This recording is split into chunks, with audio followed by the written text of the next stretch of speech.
আবার কুমিরের আতঙ্কে আতঙ্কিত বাসন্তীর মসজিদবাটি এলাকার বাসিন্দারা।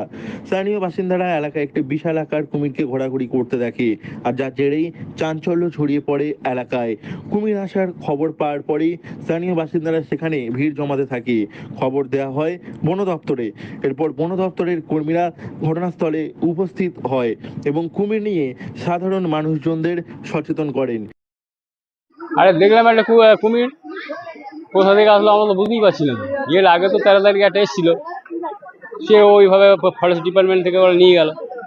এটাও ছিল বেশ কিছুদিন এখানে এই পুকুরে।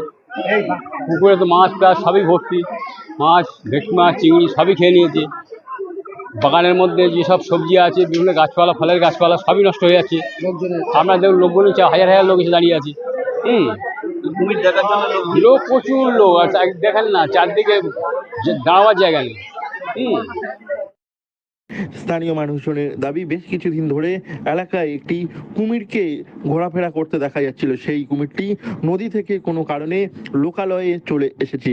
এই খবর পাওয়ার পরেই বন দপ্তরের কর্মীরা ঘটনাস্থলে উপস্থিত হয় এবং দীর্ঘক্ষণের চেষ্টার পর ওই কুমিরটিকে তারা ধরতে সক্ষম হয়।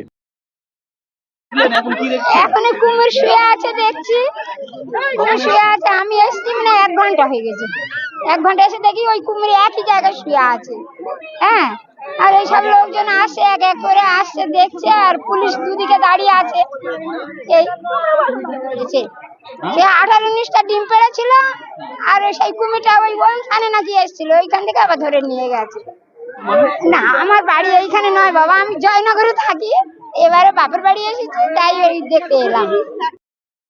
এরপর ওই কুমিরটিকে নিয়ে যাওয়া হয় সজনেখালি বিট অফিসে। সেখানেই কুমিরটির শারীরিক পরীক্ষা নিরীক্ষা করা হবে। কুমিরটি সুস্থ থাকলে তাকে ছেড়ে দেওয়া হবে সুন্দরবনের গভীর জঙ্গলে। এদিকে এই কুমির আসার খবর শুনেই এলাকায় ভিড় জমান স্থানীয় বাসিন্দারা।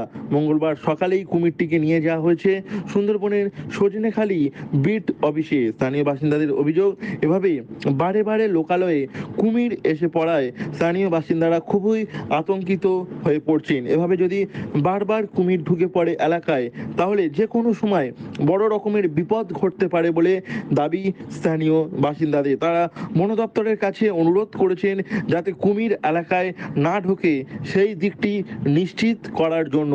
বন দপ্তরও সকলকে কুমির নিয়ে সচেতন থাকার অনুরোধ করেছেন। স্থানীয় বাসিন্দারা বন দপ্তরের কাছে অনুরোধ করেছে কোনোভাবে কুমির যাতে স্থানীয় বাসিন্দাদের পুকুর এবং যে সমস্ত বিল রয়েছে সেখানে না ঢুকে পড়ে সেই দিকটি লক্ষ্য রাখার জন্য, এবং কুমির যাতে লোকালয়ে না এসে পড়ে সেদিকটি আটকানোর জন্য।